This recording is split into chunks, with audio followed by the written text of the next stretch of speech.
श्री श्री माता जी की जय। श्री श्री माता जी की जय। श्री श्री माता जी की जय। श्री श्री माता जी की जय। श्री श्री माता जी की जय। ओम श्री गुरवे नमः। गुरुर्मध्ये स्थिता माता मातृमध्ये स्थितो गुरु। गुरुर्माता नमस्ते तु मातृगुरु नमाम्यहम्।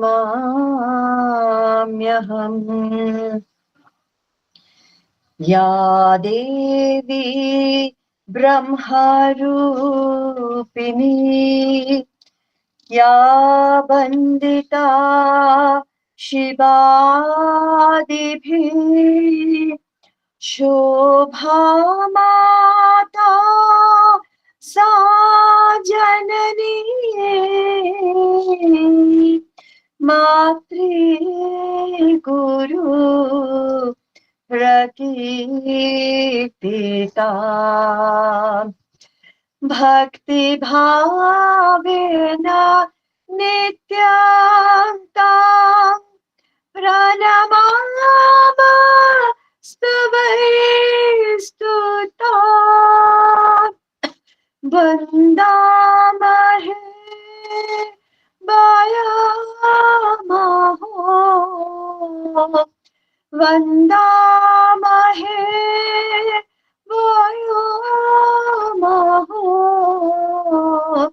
शिष्यशुद्धि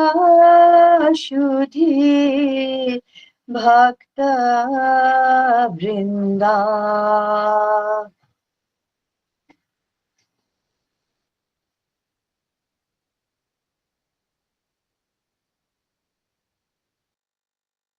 আসুন সকলে মিলে আমরা সমবেত প্রার্থনায় যোগ দিই। আমাদের শ্রী শ্রী মায়ের চরণে ও শ্রী শ্রী গুরু পরম্পরার সমীপে আসুন আমরা সকলে কাতর হয়ে প্রার্থনা জানাই। তোমরা এসো, অবতীর্ণ হও, আমাদের পরিত্রাণ করো এই ভয়ঙ্কর অন্ধকার থেকে। আমাদের সকল অন্যায় অপরাধ ক্ষমা করে তোমাদের কৃপার উপযুক্ত করে তোলো। জয় গুরু, জয় মা।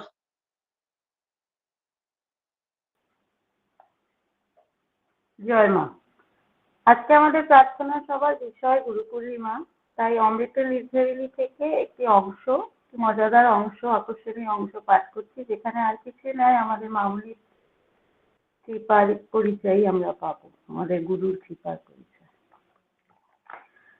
সালটা 1973, 1973 মার্চ মাস। উৎসব শেষ হয়ে গিয়েছে, কিন্তু আশ্রম তখনও শিষ্য শিক্ষায় ভরা। সন্ধ্যারতির পর সৃষ্টিমা এসে বসেছেন মাতৃধামে। সেদিন মাতৃধাম জমজমাট, সৃষ্টি মায়ের ভাষায় হাউসফুল। কথা প্রসঙ্গে সেই সন্ধ্যায় তখন শুরু হয়ে গেছে কর্মভার, প্রারব্ধ ও ক্রিয়মান নিয়ে আধ্যাত্মিক আলোচনা। একটি স্থানীয় বোন দৌড়ে নিচে গিয়ে শিবানীজিকে ডেকে নিয়ে এলো আলোচনা যতটা সম্ভব যথাযথভাবে লিপিবদ্ধ করে রাখার জন্য। সৃষ্টি মা তখন বলছেন, দেখো, কর্মবিচার হয় উদ্দেশ্য দিয়ে। এটা সাধারণ মানুষের কথা বলছি। সাধারণ দৃষ্টিতে একই আচরণ উদ্দেশ্য ভেদে অন্যরকম কর্ম সঞ্চয় করতে পারে। যেমন ধরো, মা নিজের ছেলেকে যখন ছেলের কল্যাণার্থে শাসন করেন, তখন সেই শাসনে তার পাপ সঞ্চয় হয় না।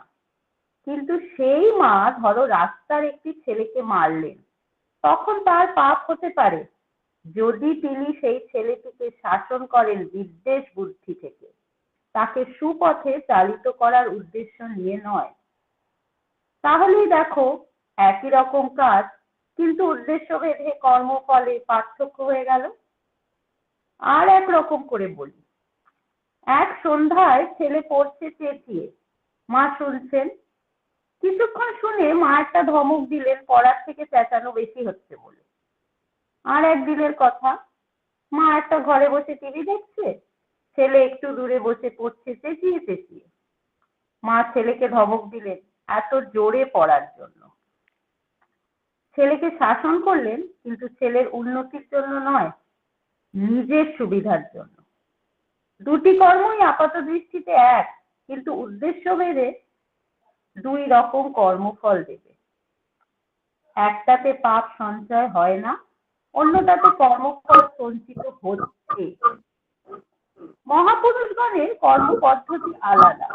মহাপুরুষেরা যতটুকু কর্ম করেন সবই জনগণের কল্যাণ করার উদ্দেশ্যে। তাদের ব্যবহার আচরণ সব সেই একটি উদ্দেশ্যেই সাধনের প্রতি লক্ষ্য রেখে। কল্যাণকামী মহাপুরুষ কোনো অর্থে কাকে শাসন করেন সামান্য বুদ্ধি জীব বুঝতে পারে না। মহাপুরুষ একজনকে শাসন করছে দেখে তার কাজের সমালোচনা করায়ও পাপ সঞ্চয় হয়। কারণ তুমি না বুঝে জীব অথবা জগতের হিতার্থে সাধিত কাজের সমালোচনা করলে, যেটা করার তোমার কোনো দরকার ছিল না।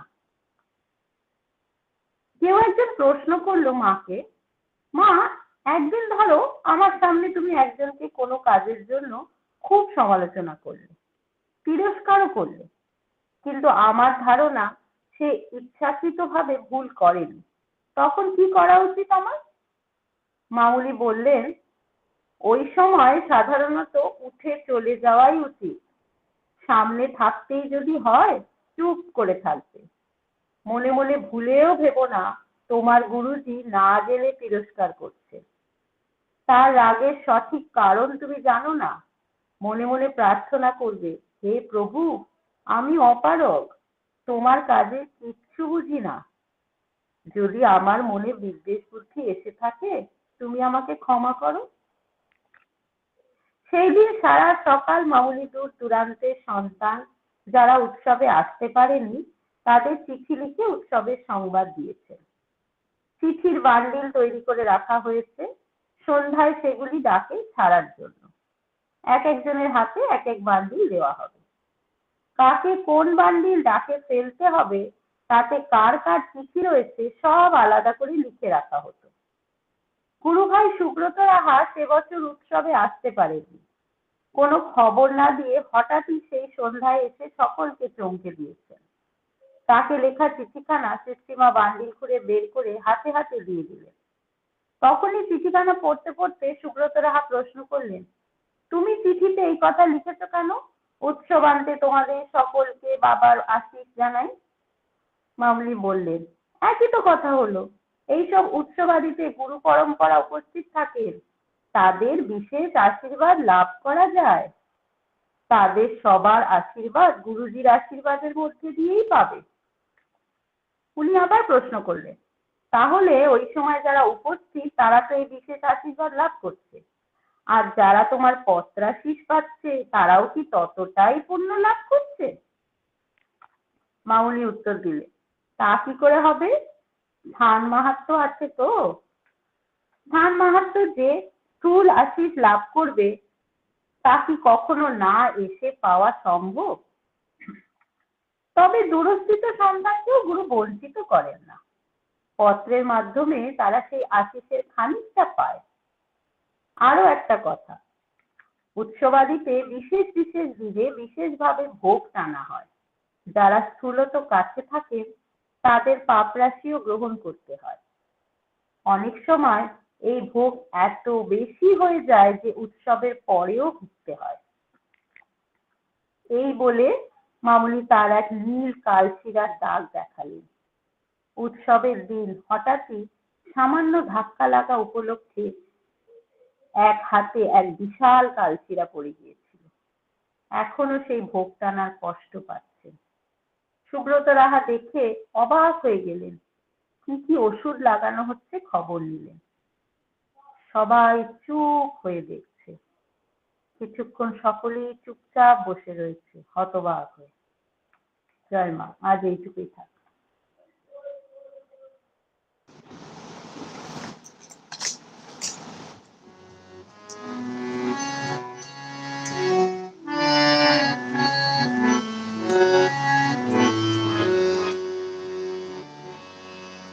জয় গুরু জয় ভগবান, জয় গুরু জয় ভগবান,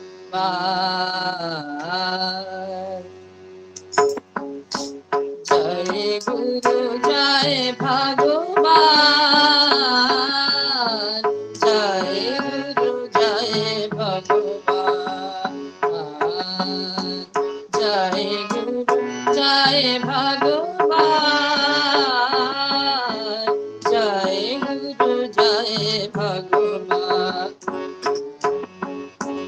ভরসা বিশ্বভামার নাম, ঝুমায় শ্রীমায়ের নাম, ভরসা বিশ্বভামার নাম, মধুমায় শ্রীমায়ের নাম। ভয় হতে পাবে ত্রাণ,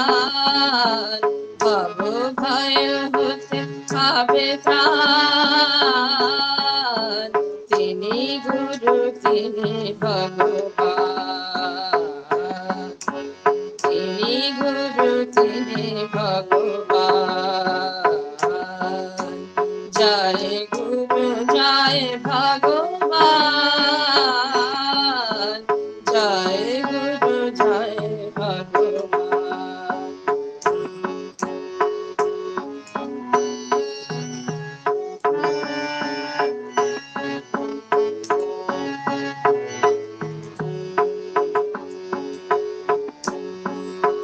নামামৃত সুধাকর গান, গাও সদা তার জয় গান। নামামৃত সুধাকর গান, গাও সদা তার জয় গান। মাতৃরূপে গুরু ভগবান, মাতৃরূপে গুরু ভগবান, জ্ঞান ভক্তি করেছেন দান,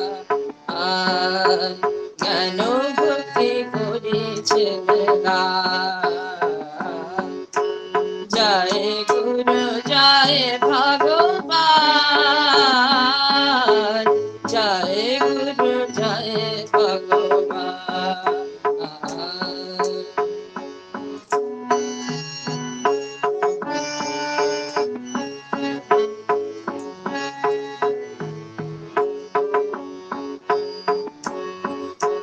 প্রিয়তম তিনি গরিয়ান, মহান হইতে তিনি যে মহান। প্রিয়তম তিনি গরিয়ান, মহান হইতে তিনি যে মহান।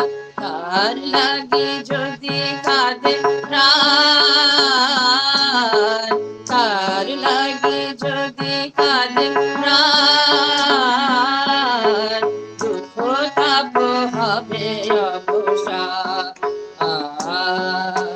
দুঃখ তাপ হবে অবসান। জয় গুরু জয় ভগবান, জয় গুরু জয় ভগবান।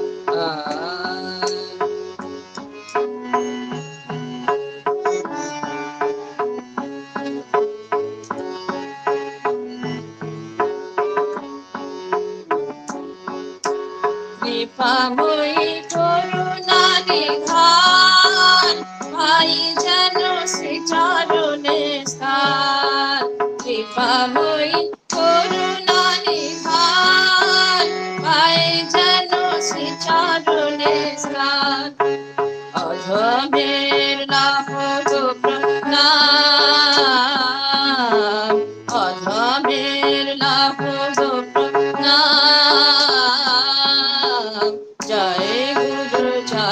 ভগবান, জয় গুরু জয় ভগবান, জয় গুরু জয় ভগবান, জয় গুরু জয় ভগবান, জয় গুরু জয় ভগবান।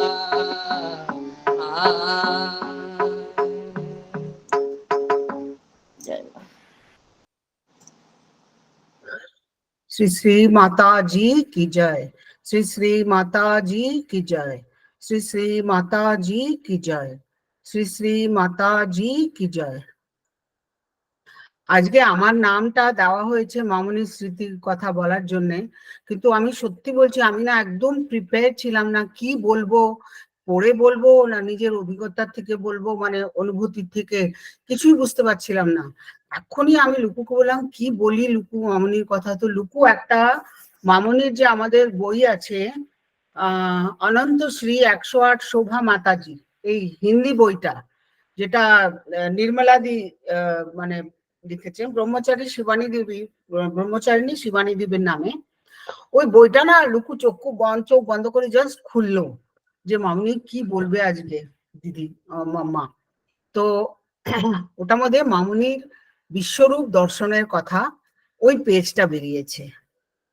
আর আশ্চর্য, আমি আজকে তোমাদের সঙ্গে একটা খুব ইম্পর্টেন্ট, মানে আমার যে ইয়ে হয়েছিল অনুভূতি, আমি একটা শান্ত আশিসেও দিয়েছিলাম, এইরকমই মামনির একটা বিরাট রূপের কথা।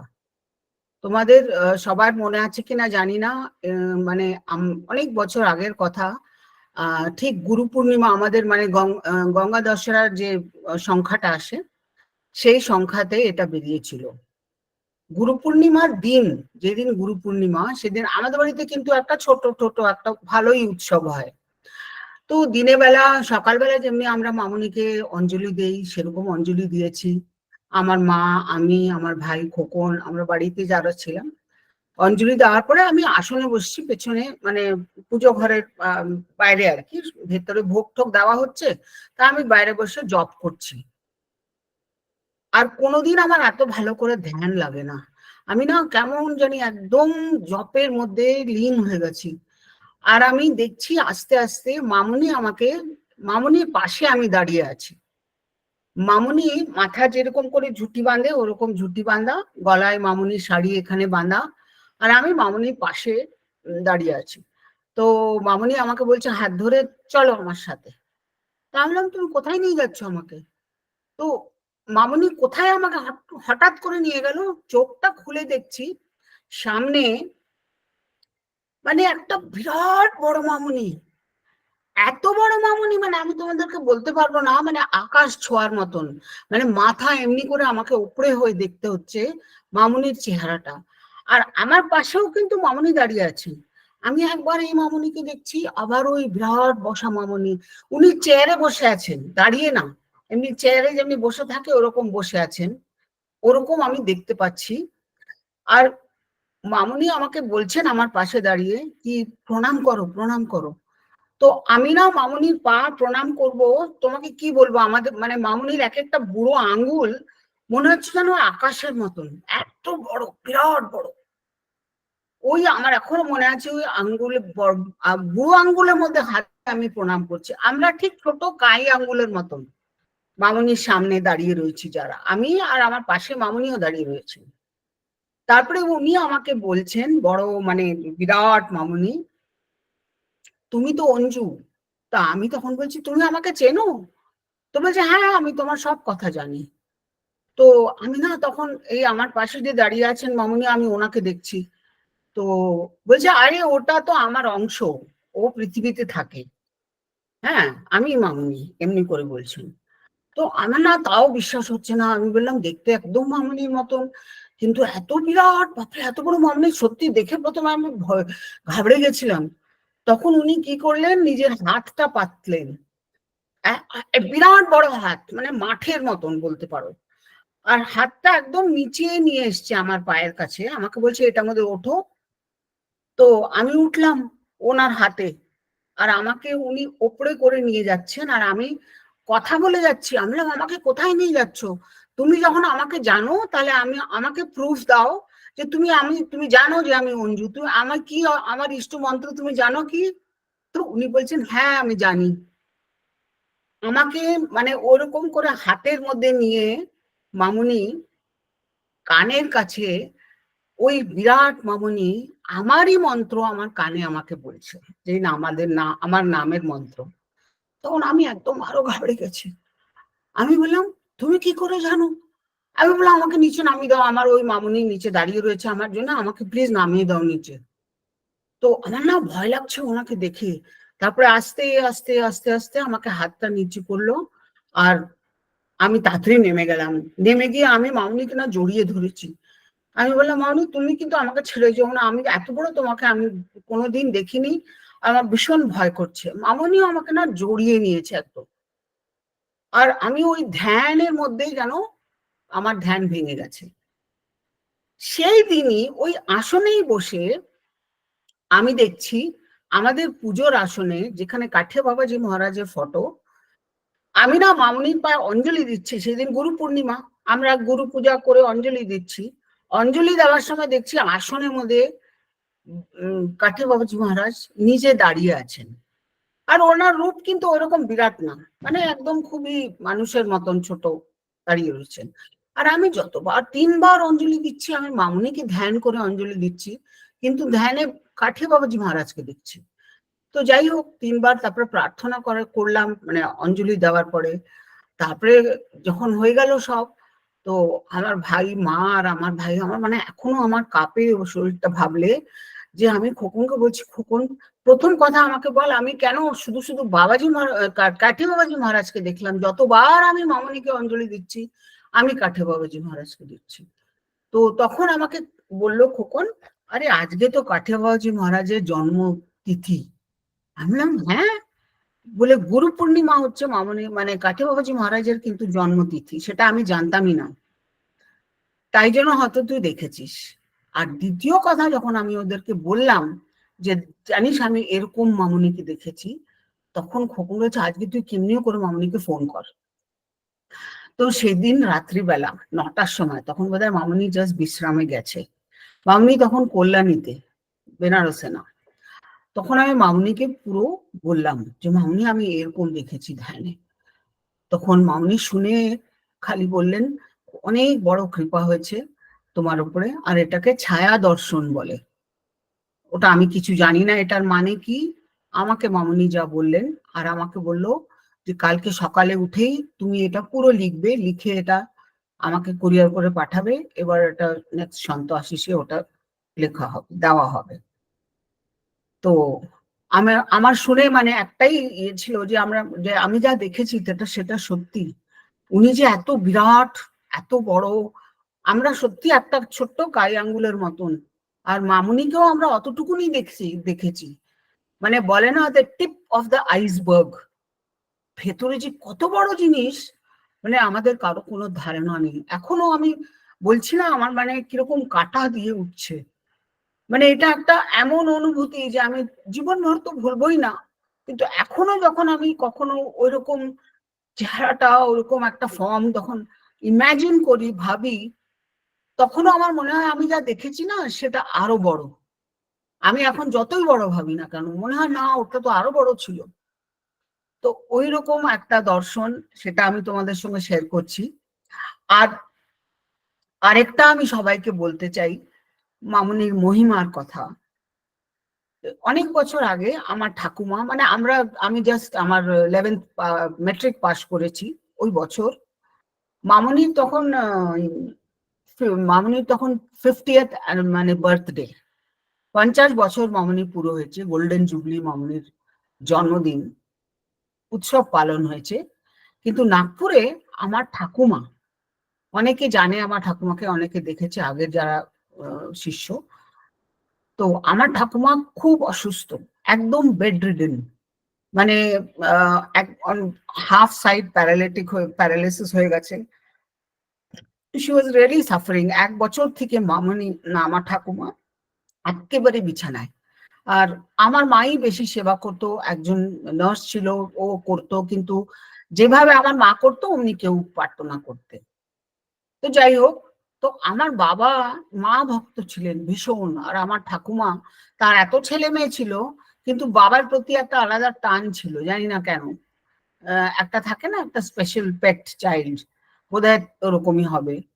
তো আমার ঠাকুমা একদিন বাবাকে বলছে যে আমি তো আর যেতে পারবো না বেনারস, আমাকে একবার তুই না আমাকে গুরু দর্শন করিয়ে দে। ওই একটা কথা আমার ঠাকুমা বাবাকে যেই বলেছে, বাবা মানে মার মুখ থেকে বেরিয়েছে এই কথা, বাবা কখনো চুপ বসতে পারে না।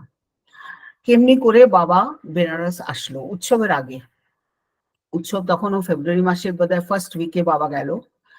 তো গিয়ে মামুনিকে আমার ঠাকুমার কথা বলতো, মামুনি খুব ভালোবাসতেন ওনাকে, খুব এত মানে মামুনি সরজু সরজু করে বলতো, আর প্রত্যেক উইকে একটা চিঠি আসতো মামুনির সেই সময়।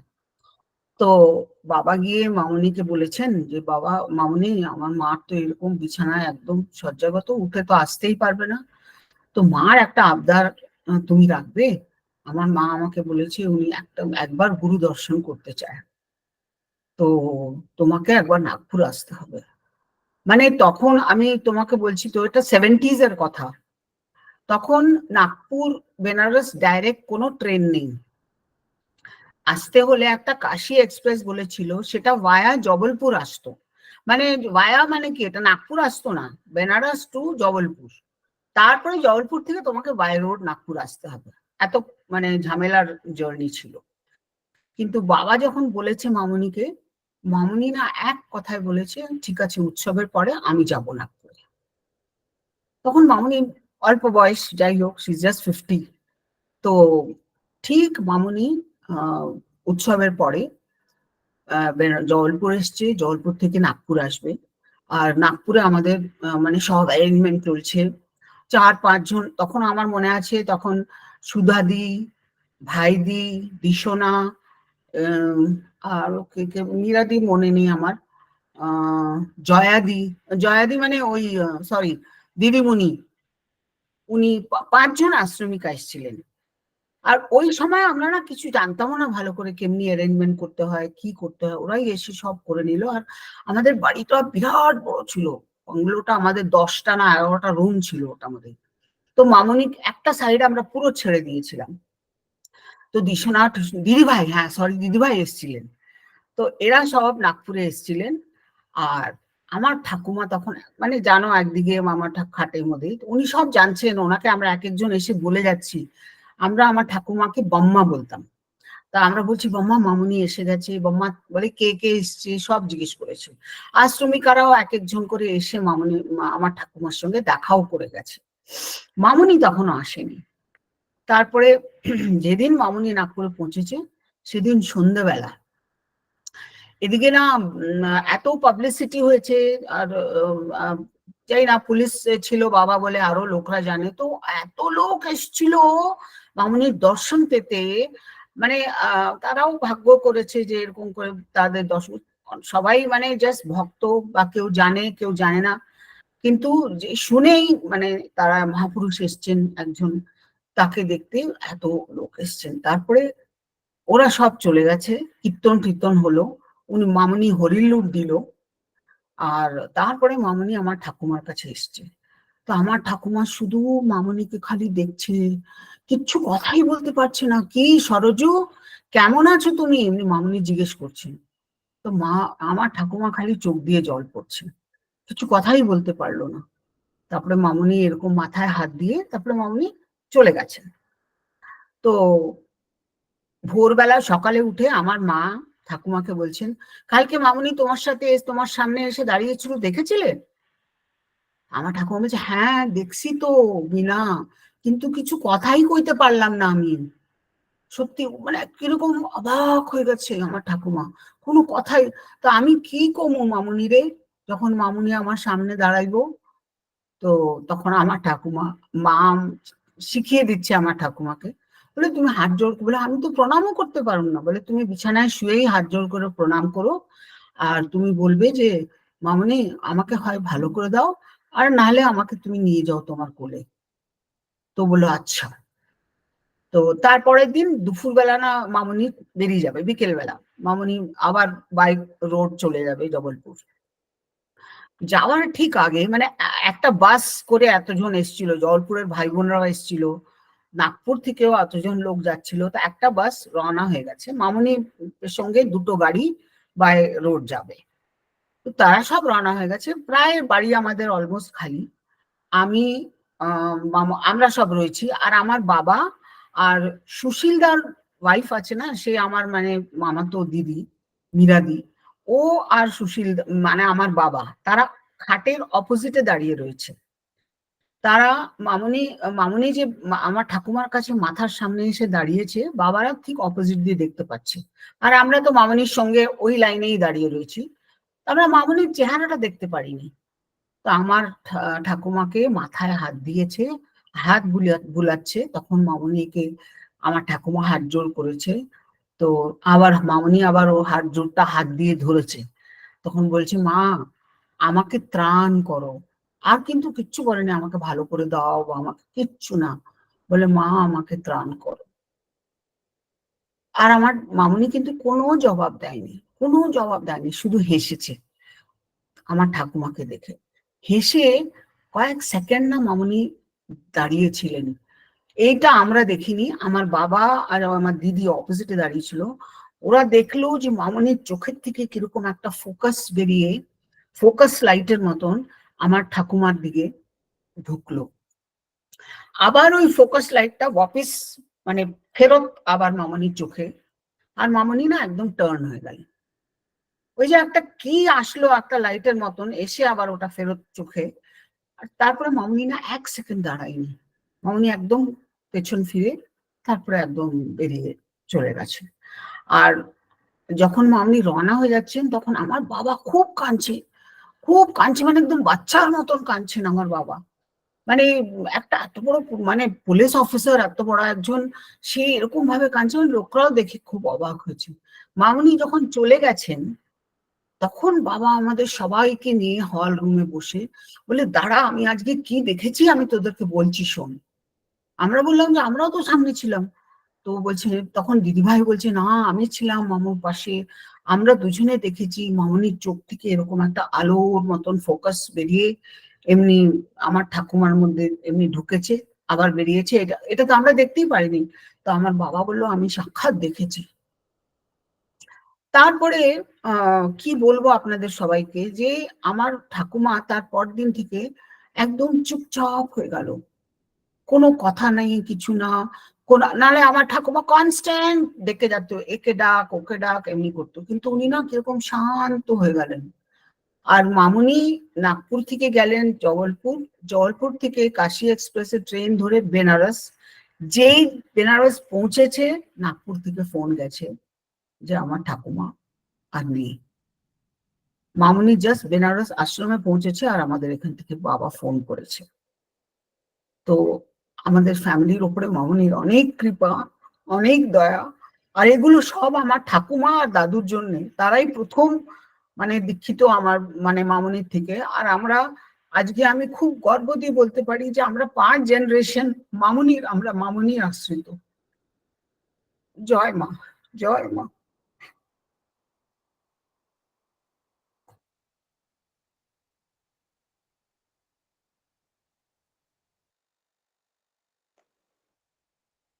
জয় মামনি।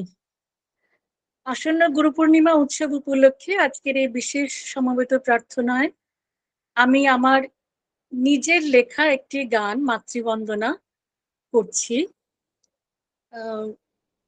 মামনি রামপ্রসাদী ভক্তি গীতি খুব পছন্দ করতেন, তো আমি আমার এই গানটি রামপ্রসাদী ভক্তিগীতির সুরে ছন্দে আমার গানের কথাগুলো রচনা করে মামনির শ্রীচরণে নিবেদন করছি। জয় মামনি।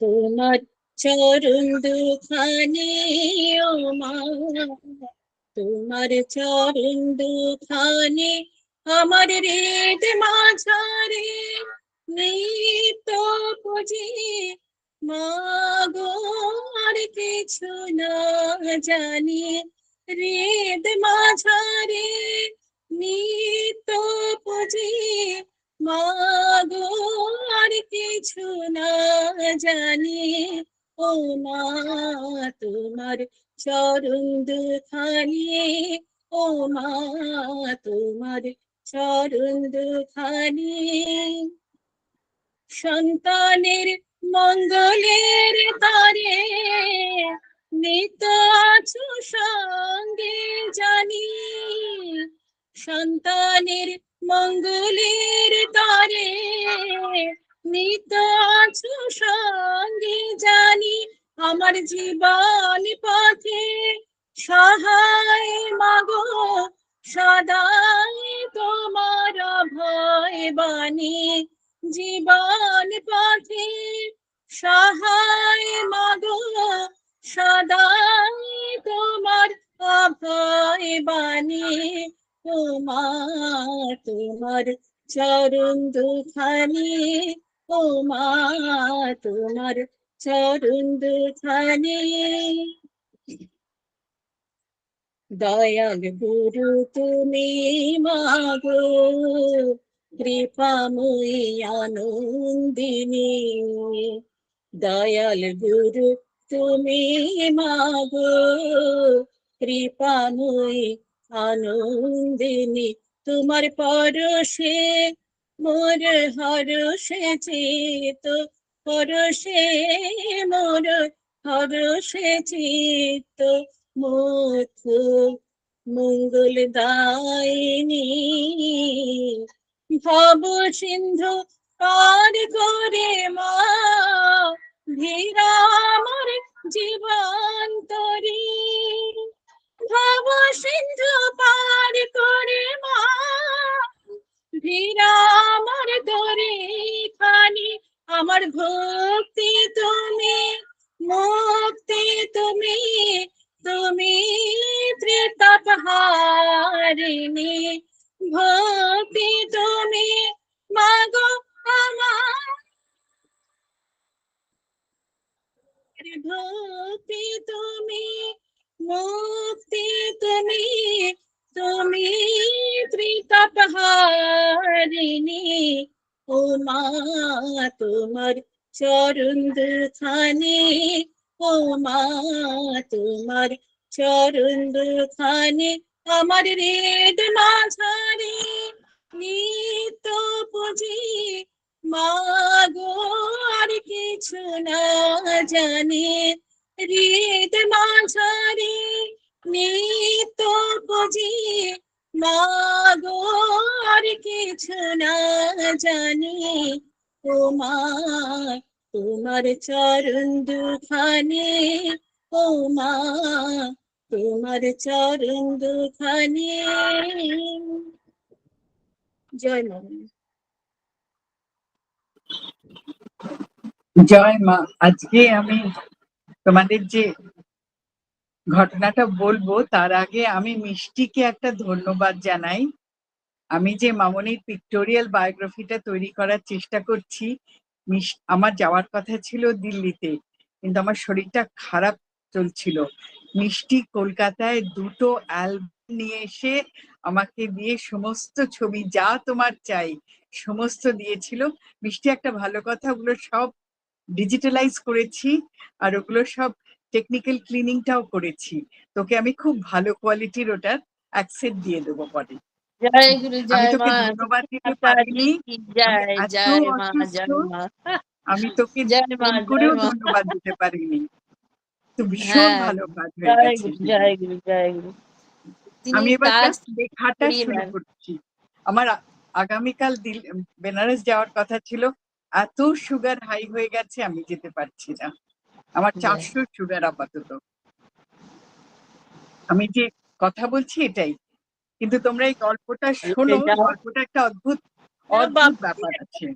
মাঝখানে ইন্টারাপ্ট করলাম, ক্ষমা করো। হ্যাঁ, আমার কাছে যদি অ্যালবাম গুলো থাকতো তাহলে আমি নিশ্চয়ই করে দিতাম, কিন্তু খুব তোমার দুঃখ। কাছেও আমি একসেট দিয়ে দেবো ছবি, কোনো চিন্তা করো না, মামনির ছবি, আমাদের সকলের ছবি তোমার কাছে সব সেটাই পাবে বলতে চাই যে আমার থাকলে বইটাতে সব দিতে গুলো পারি। থাকবে, সবাই বই পাবে। জয় গুরু, জয় গুরু। আমি অ্যালবাম গুলো পাইনি, খুব দুঃখজনক ঘটনায়।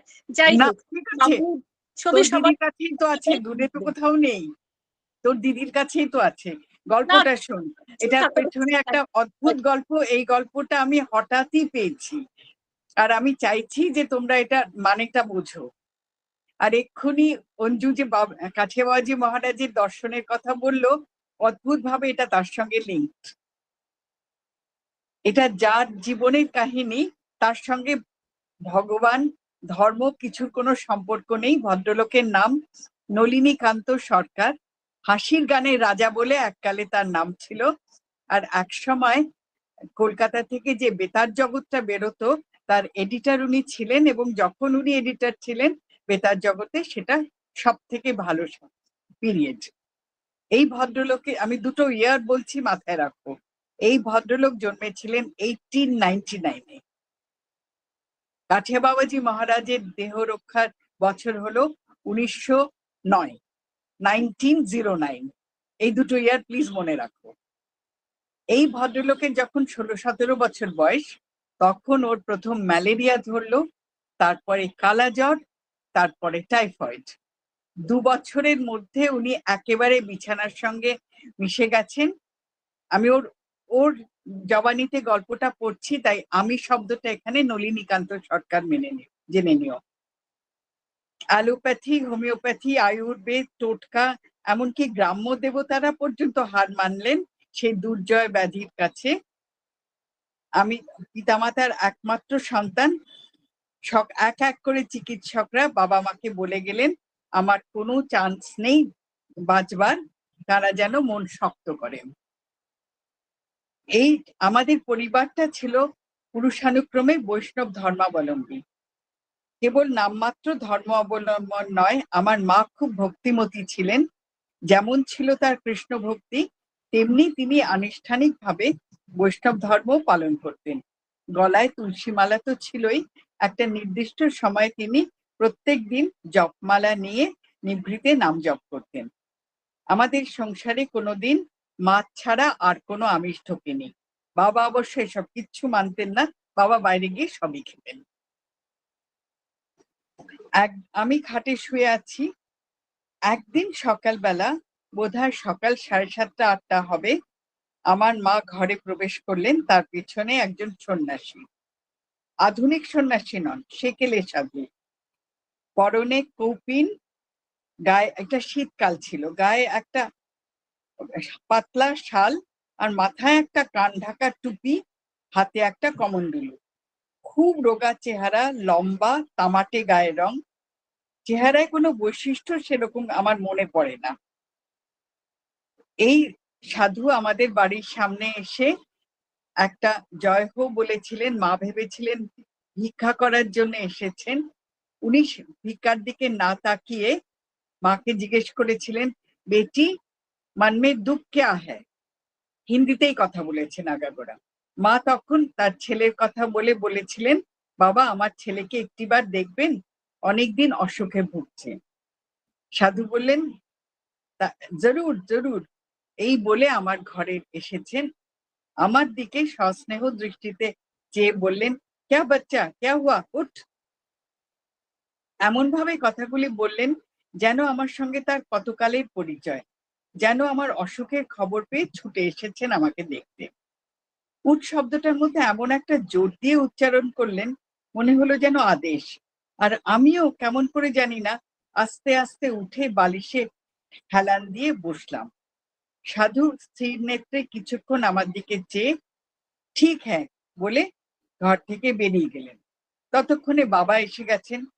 বাবা সাধুকে জিজ্ঞাসা করলেন তার নাম। সাধু বললেন তার নাম রামদাস। আর কোনো পরিচয় দিলেন না। সাধু বললেন আমি 3 দিন থাকবো, কিন্তু বাড়ির ভেতর থাকবো না। তো তখনকার দিনে গ্রামের বাড়িতে দালান ছিল, আমাদের একটা ঢাকা দালান ছিল, উনি সেখানেই বসলেন, একটা ধুনি জ্বালালেন, আর তার নিজের কাছেই চরস ছিল, কোথায় ছিল আমরা কেউ জানি না, বাবা মাও বুঝতে পারলেন না, কারণ হাতে একটা কমণ্ডল ছাড়া আর কিচ্ছু ছিল না। উনি চরস গাঁজা তৈরি করলেন নিজেই, উনি একটু গাঁজা খেলেন আর কিচ্ছু খেলেনও না। সেই রাত্রিটা ওইভাবে সারাদিন উনি বসে ধুনি জ্বালালেন আর নিজের কি করলেন ভগবান জানে। গ্রামের 2-4 জন কৌতূহলী লোক আসে যায় তাকে দর্শন করতে, কিছুক্ষণ বসে থেকে প্রণাম করে ফিরে যায়। সাধু কারোর প্রতি দেখেনও না, কিচ্ছু করেন না, তিনি নিজের ভাবে বিভোর ধুনির সামনে এক দৃষ্টিতে বসে দেখছেন। মা তার সেবার জন্য যা জিজ্ঞেস করে উনি হাত নেড়ে সরিয়ে দেন। সেই দিনটা তো চলে গেল। মার বিশ্বাস যে আমার অসুখ সেরে যাবে, বাবার মন দ্বিধাগ্রস্ত। পরের দিন সকালবেলা সাধু আমার মার কাছ থেকে একটা বড় বোতল চেয়ে নিলেন আমার ওষুধের জন্য। সারাদিন কিচ্ছুই বললেন না, ওষুধের কথাও বললেন না। পরের দিন সন্ধ্যাবেলা মা এসে আমাকে বললেন সাধু ডাকছেন। আমাকে ধরে ধরে নিয়ে যাওয়া হলো সাধুর কাছে। সাধুর আসনের সামনে আর একখানি আসন পাতা, তার দিকেই অঙ্গুলি দৃষ্টি নির্দেশ করে সাধু আমাকে বললেন ব্যাঠো। আমাকে বসিয়ে দিয়ে মা তার নিজের কাজে চলে গেলেন। সাধুর সেই রূপই নির্দেশ ছিল, কেউ সামনে থাকবে না। সাধু গল্প জুড়ে দিলেন আমার সঙ্গে, ভারতবর্ষের তীর্থস্থানগুলির পূর্ণ কথা। ভাষা হিন্দি হলেও আমার কাছে আদৌ অবদ্ধ হচ্ছিল না, বরং কথাগুলি ভারী সুন্দর আর অপূর্ব হয়ে উঠছিল তার বর্ণনার গুণে। কথার ফিরোয় না, ভারতবর্ষের তীর্থস্থানগুলি আমার কাছে প্রাণবন্ত হয়ে উঠছে। কেদার, বদ্রী, কৈলাস, মানস সরোবর থেকে আরম্ভ করে সেতুবন্ধ রামেশ্বরে এসে যখন তিনি তার গল্প বলা শেষ করলেন তখন রাত 11টা। এই দীর্ঘকাল কি করে ঠায় তার সামনে বসে কাটালাম এখনো ভাবলে অবাক হয়ে যাই। মধ্যরাত্রিতে সাধু একখানা ঘটি বার করে আমাকে হিন্দিতে যা বললেন তার মানে, বাবা এই ঘটিটা নিয়ে গঙ্গা স্নানে যাও, ঘটি হাতে করেই গঙ্গায় একটি ডুব দেবে, ডুব দিয়ে উঠে ওই জল ভরা ঘটি নিয়ে শটান আমার কাছে চলে এসো, পিছন থেকে যদি কেউ ডাকে তাহলে তার দিকে চেও না বা কোনো সাড়া দিও না। আমাদের বাড়ি থেকে গঙ্গা খুব বেশি দূরে না, 8 মাইলের মতোই হবে, কিন্তু এইটুকু পথ যাওয়া আসা আমার পক্ষে তো অসম্ভব, আমি তো উঠে দাঁড়াতে পারি না। কিন্তু সেসব আমি ভুলে গেলাম। ঘটিটা হাতে করে সেই নিশীথ রাত্রে রওনা হলাম গঙ্গা স্নানে। নিঝুম নিস্তব্ধ পল্লী গ্রামের নিরন্ধ্র অন্ধকার ভেদ করে কায়ে ক্লেশে গঙ্গা তীরে এসে পৌঁছলাম। বহুদিন গঙ্গা দর্শন হয়নি, সেই গঙ্গায় আজ অবগাহন করে পরম পরিতৃপ্তি লাভ করলাম। অন্তর বাহিরের সমস্ত গ্লানি যেন ধুয়ে নিশ্চিহ্ন হয়ে গেল। জল ভরা ঘটি নিয়ে ফিরে এলাম সাধুর কাছে। যাবার সময় বা ফেরবার পথে পিছন থেকে কারোর কোনো ডাক শুনতে পাইনি। সাধুর কাছে এসে দেখি তিনি তার ধুনির সম্মুখে একটা প্রকাণ্ড বৃত্ত রচনা করেছেন ধুনির কাঠের গুঁড়ো দিয়ে। সাধু আমার হাত থেকে জল ভরা ঘটিটা নিয়ে আমাকে সেই বৃত্তের কেন্দ্রস্থলে বসতে বললেন। আমি আদেশ পালন করলাম। তারপর সেই বৃত্তের কাঠের কুচিগুলোতে উনি আগুন জ্বালিয়ে দিলেন ধুনি থেকে আগুন নিয়ে। কোনো কুচি জ্বললো, কোনোটা জ্বললো না। কিছুক্ষণ জ্বালার পরে একটা জ্বলন্ত অঙ্গারখণ্ড তুলে নিয়ে খালি হাতে, উনি কিন্তু কিছু এমনি হাতে তুললেন, আমাকে সম্মুখে রেখে তারপর আমারই আনা গঙ্গা জল দিয়ে কয়লার আগুনটা নিভিয়ে আঙ্গুলি দিয়ে ঘষে আঙ্গুলির অগ্রভাগে সেই অঙ্গারের প্রলেপের ফোঁটা পরিয়ে দিলেন আমার ভ্রু যুগলের মধ্যস্থানে। তারপর আমার দিকে চেয়ে স্নেহ ভরে বললেন, বেটা আব ঘর যাও। আমার বাবা মা তো দরজায় দাঁড়িয়ে আছেন, তারা ভীষণ ভয় পাচ্ছেন ছেলে কি হবে। একে ভিজে কাপড়, ভিজে মাথা, সর্বাঙ্গ ভিজে, একে তো ম্যালেরিয়া আছে, তার মধ্যে নিউমোনিয়া না হয়ে যায়। কিন্তু সুখ নিদ্রায় সমস্ত রাত্রি কেটে গেল।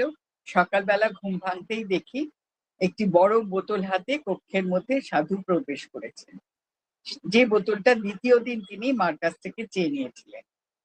সেখানে চুনের জলের মতো বোতলটায় কি জানি রয়েছে, নিচের দিকে প্রায় ইঞ্চি খানেক চুনের মতো সাদা পদার্থ দিয়ে ওপরের জলটা আস্তে আস্তে একেবারে পরিষ্কার। সাধু বললেন, এই বোতলের হাফ কাপ আন্দাজ জল প্রত্যেক সকালে পান করতে হবে, আর প্রতিবারে ওষুধের জল ঢেলে নিয়ে প্রতিবারেই ঠিক ততটা আন্দাজ গঙ্গা জল দিয়ে বোতলটা ভরে রাখতে হবে। বোতল কখনো খালি রাখবে না, সব সময় সম্পূর্ণ ভর্তি রাখবে।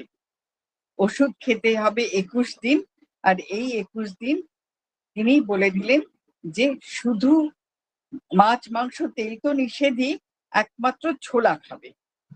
আমার বাবা শুনে ভীষণ ভয় পেয়ে গেলেন, যার লিভারের এত বড় অসুখ সে ছোলা খাবে।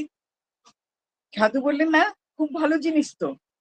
বলে উনি বললেন যে ঠিক আছে, আজকে আমার বাবা তখন বললেন যে যদি বেঁচে মারাই যাবে তো এই ছেলে, আমি যদি ওকে এরকম রোজ রোজ ছোলা দিই, ওর তো যকৃতের ক্রিয়া প্রায় বিলুপ্ত, কোনো কিছুই হজম হয় না, কি করে ছোলার খাদ্য হজম হবে? সাধু তখন হেসে বললেন, একটা দিন থাকছি তাহলে, চলো আজকে আমি তোমাদের রান্না করে ছোলা কি করে খেতে হয় দেখাচ্ছি। এই বলে তিনি বললেন নিজে হাতে রান্না করে আমাদের বাড়ি শুদ্ধ সকলকে খাওয়াবেন। মায়ের ওপর হুকুম হলো ছোলা ভেজাবার, আদেশ হলো ছোলার ছাতু আনার ছোলার ডালে। বেলা 11টা নাগাদ তিনি রান্না শেষ করলেন, ছোলার ডাল আর ছোলা মেশানো ঘৃতপক্ষ তরকারি। সাধু আমাদের সকলকে নিয়ে খেতে বসলেন, তিনি এবং আমি একটু দূরে সকলের থেকে। গরম ভাতের উপর ঘি আর ডাল তরকারি বহুকাল চোখেই দেখিনি, বড় তৃপ্তির সঙ্গে খেলাম। সারাদিন বেশ ভালোই ছিলাম। সন্ধ্যার পরে তিনি বললেন তিনি লিট্টি খাওয়াবেন আমাদের ছোলার ডালের সঙ্গে। সেই প্রথম লিট্টি খেয়েছিলাম। রাত্রে ছোলার ডালের সঙ্গে 2টো লিট্টি খেয়ে ফেললাম, এত ভালো লাগলো। এই আহারের পরিণতি সম্পর্কে প্রত্যেকেই শঙ্কিত হয়ে রইলেন, তাদের ধারণা আমি পরদিন সকালে মারা যাব, সেই জন্যই সাধু এসেছেন। আমি ভাবলাম আমার তো অনেকদিন আগেই ঠিক হয়ে গেছে মরে যাব, আমি আর চিন্তা করি কেন। সকাল হলো, কোনো অসুখের নামগন্ধ নেই। যে জ্বর প্রায় 2 বছর অবিরাম আমাকে ধরে রেখেছিল, সেই দিন সকালবেলা জ্বর নেই। পেটও একদম ঠিক আছে, কোথাও কিছু মাত্র গোলযোগ হয়নি। মুহূর্তের মধ্যে খবর রটে গেল সারা গ্রামে, আর গ্রামের সমস্ত লোক যার যেখানে যা অসুখ আছে সব নিয়ে ছুটে এলো আমাদের বাড়িতে। কিন্তু অমন স্নেহশীল সাধু কারোর প্রতি ভ্রুক্ষেপ না করে হামকে অবৈধ হ্যায় বলে সকলকে নিরাশ করে সকালবেলাতেই আমাদের বাড়ি থেকে চলে গেলেন। আমাদের প্রণামের জন্য রেখে গেলেন তার আসনের সম্মুখে নির্বাপিত ধনির হর্ষাচ্ছাদিত বন্যি।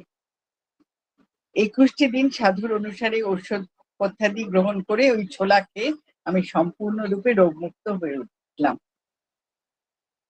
আমি তারপরে অনেক দিন খোঁজ করেছি এই রামদাস নামে সাধুকে, আমি কোথাও খোঁজ পাইনি, তার চেহারাও আমি কোথাও দেখতে পাইনি। এই চেহারার কোনো সাধুর কথা বললেও কখনো শুনিনি।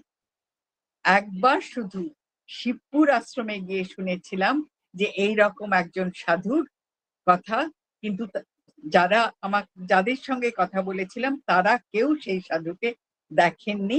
আমাকে একটা ছবি দেখিয়েছিলেন, ছবিটায় টুপি এবং গায়ে কোনো চাদর ছিল না। এখন ইনি কি আমাদের পরম দাদা গুরুজি মহারাজ? কারণ এই গল্প বাবাজি মহারাজের বইতেও নেই, ধনঞ্জয় দাসজি মহারাজের বইতেও নেই, তপবালার বইতেও নেই। তবে এদের সঙ্গে নলিনীকান্ত সরকারের পরিচয় হবারও কোনো চান্স ছিল না। কিন্তু কি অপূর্ব গল্পটা বলো। আর কি কোইন্সিডেন্স যে হ্যাঁ, আমি জানি না তুমি কি বলবে। আমিও জানি না তুমি কি বলবে, কিন্তু দেখো একই কথা দুজনে বললাম। এটাই তো জয় মা। আমাদের গুরু পরম্পরা যে কি জিনিস না, যত পড়ছি, যত মানে পাতা উল্টাচ্ছি, তত আমার মনে হচ্ছে যে কি ভাগ্য করে আমরা এসেছি যে এই পরম্পরায় আমরা জায়গা পেয়েছি। জয় গুরুজি, জয় মা। জয় মা। জয় গুরু পরমা স্বরূপের সুষমা, নমো নমো শোভামা সব শুভকারিণী জয় গুরু পরমা সদগের সুষমা নমো নমো শোভামা সব শুভকারিণী জগতের গরিমা আমাদের তুমি মা অসীমার মহিমা অন্তর চারিণী জগতের গরিমা আমাদের তুমি মা অসীমার মহিমা অন্তর চারিণী জয় গুরু পরমা সরগের সুষমা নমো নমো শোভামা সব শুভকারিণী ললিতা লীলায়িতা শ্রীগীতা রূপায়িতা সন্ততা সুদুহিতা সন্ন্যাসধারিণী ললিতা লীলায়িতা শ্রীগীতা রূপায়িতা সন্ততা সুদুহিতা সন্ন্যাসধারিণী চন্দ্রমানিন্দিতা সদা আনন্দিতা বিশ্বের বন্দিতা বন্ধন বারিণী চন্দ্রমানিন্দিতা সদা আনন্দিতা বিশ্বের বন্দিতা বন্ধন বারিণী নির্মল হাসিনী ভাগবত ভাসিনী ব্রহ্ম প্রকাশিনী পাপ তাপ হারিণী নির্মল হাসিনী ভাগবত ভাসিনী ব্রহ্ম প্রকাশিনী পাপ তাপ হারিণী ভবনদী নাবিকা সন্তান সেবিকা ভবনদী নাবিকা সন্তান সেবিকা মুখ বিধায়িকা ভব ভয় তারিণী ভব নদী নাবিকা সন্তান সেবিকা মুখ বিধায়িকা ভব ভয় তারিণী জয় গুরু পরমা সরগের সুষমা নমো নমো শোভামা সব শুভকারিণী জগতের গরিমা আমাদের তুমি মা জগতের গরিমা আমাদের তুমি মা অসীমার মহিমা অন্তর চারিণী জয় গুরু পরমা সরগের সুষমা নমো নমো শোভামা সব শুভকারিণী জয় মা।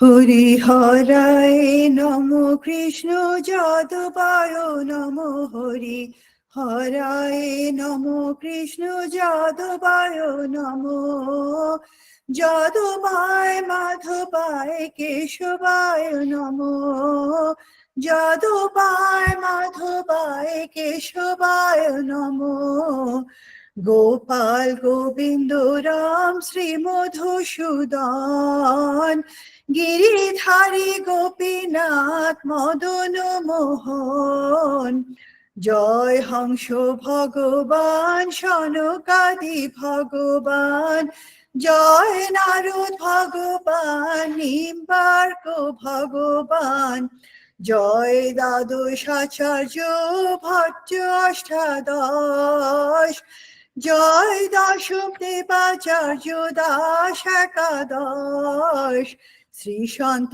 দাসজির করি চরণ বন্দন যাহা হইতে বিঘ্ন নাশ অভীষ্ট পূরণ গুরু পরম্পরা যার মোরা তার দাস তা সবার পদ রেণু মোর পঞ্চগ্রাস তাদের চরণ সেবী ভক্ত সনেবাস জনমে জনমে হয় এই অভিলাষ নিম্বার্ক সম্প্রদায় জবে ব্রজে কইলেন বাস রাধা কৃষ্ণ নিত্য লীলা করিলেন প্রকাশ, আনন্দে বল হরি ভজ বৃন্দাবন, শ্রী গুরু বৈষ্ণব পদে মজাইয়া মন, শ্রী গুরু বৈষ্ণব পাদ পদ্ম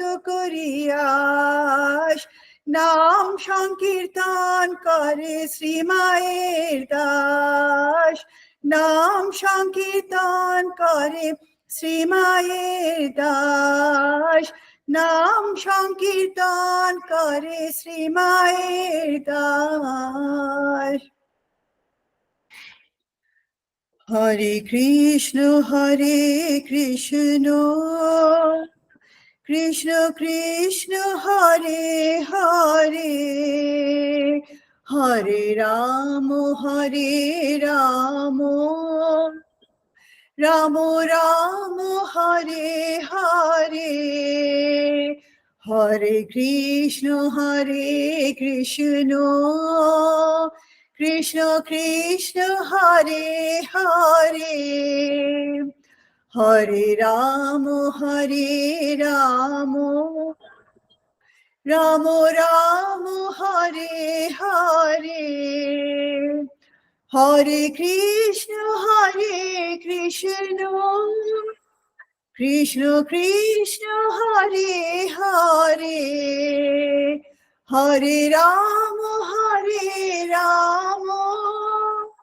রাম রাম হরে হরে, হরে কৃষ্ণ কৃষ্ণ কৃষ্ণ হরে হরে, হরে রাম রাম রাম হরে হরে, হরে কৃষ্ণ কৃষ্ণ কৃষ্ণ হরে হরে, হরে রাম রাম রাম হরে হরে, হরে কৃষ্ণ কৃষ্ণ কৃষ্ণ হরে হরে, হরে রাম রাম রাম হরে হরে। জয় গুরু মা।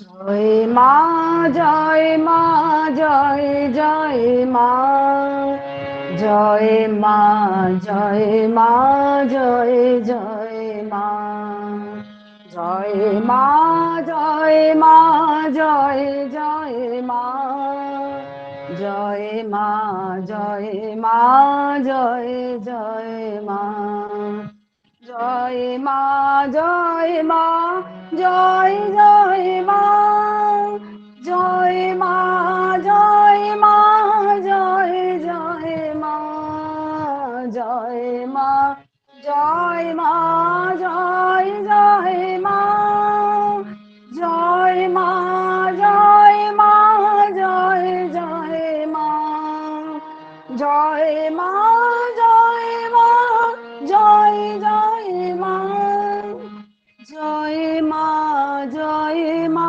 জয় জয় মা, জয় মা জয় মা জয় জয় মা, জয় মা জয় মা জয় জয় মা, জয় মা জয় মা জয় জয় মা, জয় মা জয় মা জয় জয় মা, জয় মা জয় মা জয় জয় মা, জয় মা জয় মা জয় জয় মা, জয় মা জয় মা জয় জয় মা, জয় মা জয়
ওং শ্রী গুরবে নমঃ। ওং শ্রী গুরু পরম্পরায় নমঃ। নিম্বার্ক সম্প্রদায়ের শ্রী শ্রী গুরু পরম্পরা। শ্রী হংস ভগবান কি জয়। শ্রী সনকাদি ভগবান কি জয়। শ্রী নারদ ভগবান কি জয়। শ্রী নিম্বার্ক ভগবান কি জয়। শ্রী শ্রীনিবাসাচার্য কি জয়। শ্রী বিশ্বাচার্য কি জয়। শ্রী পুরুষোত্তমাচার্য কি জয়। শ্রী বিলাসাচার্য কি জয়। শ্রী স্বরূপাচার্য কি জয়। শ্রী মাধবাচার্য কি জয়। শ্রী বলভদ্রাচার্য কি জয়। শ্রী পদ্মাচার্য কি জয়। শ্রী শ্যামাচার্য কি জয়। শ্রী গোপালাচার্য কি জয়। শ্রী কৃপাচার্য কি জয়। শ্রী দেবাচার্য কি জয়। শ্রী সুন্দর ভট্টাচার্য কি জয়। শ্রী পদ্মনাভ ভট্টাচার্য কি জয়। শ্রী উপেন্দ্র ভট্টাচার্য কি জয়। শ্রী রামচন্দ্র ভট্টাচার্য কি জয়। শ্রী বামন ভট্টাচার্য কি জয়। শ্রী কৃষ্ণ ভট্টাচার্য কি জয়। শ্রী পদ্মাকর ভট্টাচার্য কি জয়। শ্রী শ্রবণ ভট্টাচার্য কি জয়। শ্রী ভুরি ভট্টাচার্য কি জয়। শ্রী মাধব ভট্টাচার্য কি জয়। শ্রী শ্যাম ভট্টাচার্য কি জয়। শ্রী গোপাল ভট্টাচার্য কি জয়। শ্রী বলভদ্র ভট্টাচার্য কি জয়। শ্রী গোপীনাথ ভট্টাচার্য কি জয়। শ্রী কেশব ভট্টাচার্য কি জয়। শ্রী গঙ্গল ভট্টাচার্য কি জয়। শ্রী কেশব কাশ্মীরি ভট্টাচার্য কি জয়। শ্রী শ্রী ভট্টাচার্য কি জয়। শ্রী হরিব্যাস দেবাচার্য কি জয়। শ্রী শভুরাম দেবাচার্য কি জয়। শ্রী কর্ণহর দেবাচার্য কি জয়। শ্রী পরমানন্দ দেবাচার্য কি জয়। শ্রী চতুর্চিন্তামণি দেবাচার্য কি জয়। শ্রী মোহন দেবাচার্য কি জয়। শ্রী জগন্নাথ দেবাচার্য কি জয়। শ্রী মাখন দেবাচার্য কি জয়। শ্রী হরি দেবাচার্য কি জয়। শ্রী মথুরা দেবাচার্য কি জয়। শ্রী স্বামী শ্যামল দাসজি কি জয়। শ্রী স্বামী হংসদাসজি কি জয়। শ্রী স্বামী হীরাদাসজি কি জয়। শ্রী স্বামী মোহনদাসজি কি জয়। শ্রী স্বামী নেনাদাসজি কি জয়। শ্রী স্বামী ইন্দ্রদাসজি কি জয়। শ্রী স্বামী বজরং দাসজি কি জয়। শ্রী স্বামী গোপাল দাসজি কি জয়। শ্রী স্বামী দেবদাসজি কি জয়। শ্রী 108 স্বামী রামদাস কাঠিয়া বাবাজি মহারাজ জি কি জয়। শ্রী 108 স্বামী সন্তদাস বাবাজি মহারাজ জি কি জয়। অনন্ত শ্রী শোভা মাতাজি কি জয়। শ্রী শ্রী মাতাজি কি জয়। শ্রী শ্রী মাতাজি কি জয়। শ্রী শ্রী মাতাজি কি জয়। শ্রী শ্রী মাতাজি কি জয়। শ্রী শ্রী মাতাজি কি জয়। জয় গুরু, জয় মা।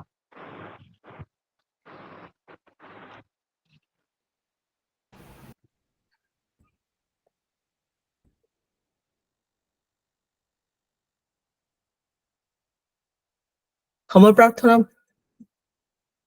বলছি।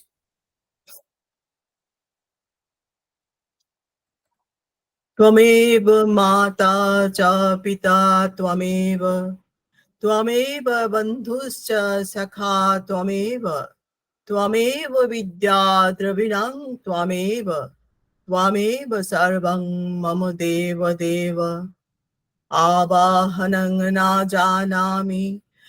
जानामि विसर्जनं पूजां चैव न जानामि त्वां गति परमेश्वर ॐ मन्त्रहीनं क्रियाहीनं भक्तिहीनं यदर्चितं तत्सर्वं क्षम्यतां देव दीनात्मसात् कुरु यदक्षरं परिभ्रष्टं मात्राहीनं च यद्भवेत् तत्सर्वं क्षम्यतां देव प्रसीद परमेश्वर ॐ अपराधसहस्राणि क्रियन्ते अहर्निशं मया तानि सर्वाणि मे देव क्षमस्व गुरुदेव दुर्लभ विषयत्याग दुर्लभ तत्त्वचिन्तनं दुर्लभ सहजावस्था सद्गुरु करुणा विना ॐ अपराध सहस्र संकुलं पतितं भीम भवार्णवोदरे अगतिं शरणागतं हरे कृपया केवलमात्मसात् कुरु ॐ इतः पूर्वं प्राणबुद्धि देह धर्माधिकारतः जाग्रत् स्वप्न सुसुप्तावस्थासु मनसा वाचा हस्ताभ्यां पाद्भ्याम् उदरेण शिष्णा यस्मेतं यद् यद् उक्तं यत् कृतं तत्सर्वं ब्रह्मार्पणं भवतु स्वाहा मां मदीयं सकलं सम्यक् श्रीकृष्णाय समर्पयामि ओम तत्सत् ओम हरि ओम जय मां। আজকের মতো প্রার্থনা সভা সমাপ্ত। আমরা আবার 4th রোববার মিট করবো প্রার্থনা সভার জন্য। আচ্ছা, একটা জিনিস বলো তোমরা, কাছকেবাজি মহারাজ